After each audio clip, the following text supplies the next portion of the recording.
నమస్తే, welcome to mega nine TV. విఘ్నాలను తొలగించి విజ్ఞానాన్ని పంచేటువంటి గణనాథుడి నవరాత్రి వేడుకలు దేశవ్యాప్తంగా ఘనంగా ప్రారంభమయ్యాయి.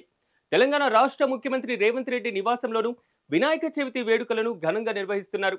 జూబ్లీహిల్స్లోని నివాసంలో సతీమణి గీత, కూతురు, అల్లుడు, మనవడితో కలిసి రేవంత్ రెడ్డి చవితి వేడుకల్లో పాల్గొన్నారు. ప్రత్యేక పూజల అనంతరం ముఖ్యమంత్రితో పాటుగా కుటుంబ సభ్యులు తీర్థ ప్రసాదాలు స్వీకరించారు.